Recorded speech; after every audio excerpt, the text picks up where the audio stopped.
What's up, fight fans? This is Kurt DeVille with Counterpunch Boxing News, and I have some new news concerning Joseph Parker, Martin Bakole. Get this. This fight had intrigue written all over it. Was Martin in shape enough? Was he too dry? Was he jet lagged? What was the deal? Was Joseph Parker ready? Let's get to it. I have seen Martin Bakole come in looking very dry, very dry.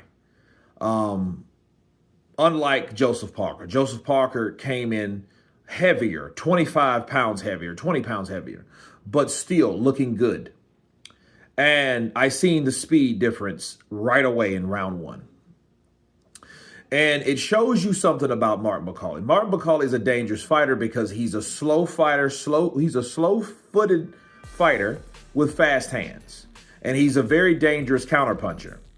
And it showed you that he was cold. Since he was cold, he wasn't as fast, but I don't think he would have been as fast as Joseph Parker anyway. And some good exchanges in the first round. Good jab to the body by Joseph Parker.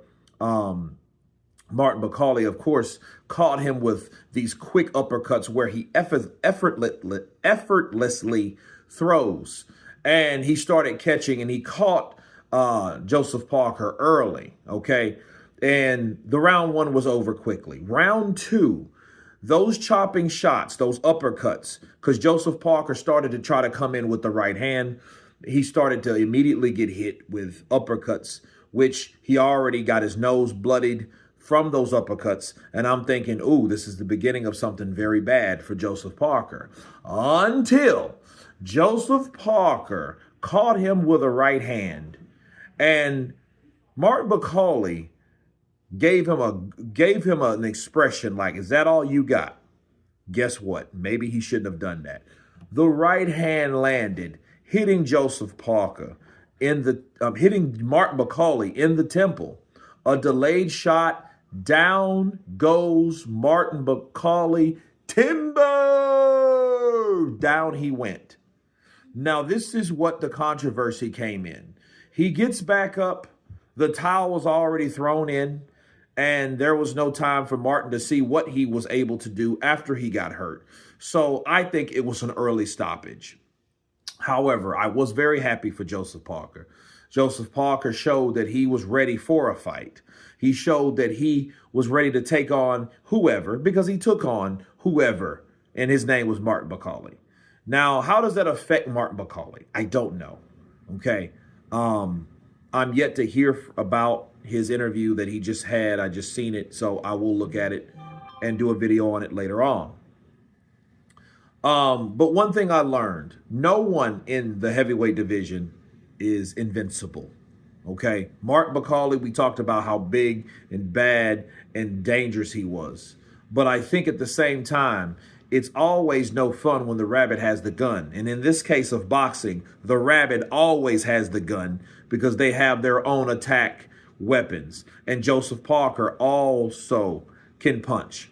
Okay, so despite what you think you know about boxing, about Joseph Parker, just because Daniel Dubois might can hit harder than Joseph, doesn't mean Joseph doesn't have something to give back to you in return. And Joseph Parker showed that today. Joseph Parker fought Joe Joyce-Sick. Joseph Parker fought damn near everybody in the heavyweight division. Okay, so yes, I think it's time for people to respect Joseph Parker. Sure, Martin Bakole for taking that fight. But if he wasn't ready, or better yet, the camp didn't believe he was ready, they shouldn't even had him fly 12 hours to go less than 6 minutes. You know what I mean? Sure, he made an M or two, but what did it do for his record? He gets a 3-fight deal with Turki Al-Sheikh, so he'll be back. But what does it really mean? It means that maybe just because Joseph Parker did it, it may open the door for other people that think they can do the same thing. Michael Hunter, now Joseph Parker, right? Both stoppages, mind you. Once in the 12th and the other one today in the second. Okay? Again, I think it was rather short. I think it was kind of suspect, but what do you do about it? Good fight, good performance by Joseph Parker. Like I told my live stream guests, I said I see Joseph Parker throwing something over the top and catching Martin Bakole flush. right? And that is exactly what happened. But shout out to Joseph Parker, did a great job. I do agree with Joseph Parker. Give him an opportunity. Let him fight for a title. If it's not for the IBF, let it be against Usyk for the rest. You know, and then Daniel Dubois could either fight Aget Kabayel, right? And then he could take on Usyk. Or he can take on Daniel Dubois and let Aget Kabayel take on Usyk. One of the two will do, okay? But give Joseph Parker his credit. Give him his props. Shout out to New Zealand in the building for Joseph Parker doing what people didn't think he was going to do, because all we thought was what Bakole could do, not looking at it on both ends on what could happen on both sides of the street. Of course, please subscribe. And you guys been Counterpunch. Peace.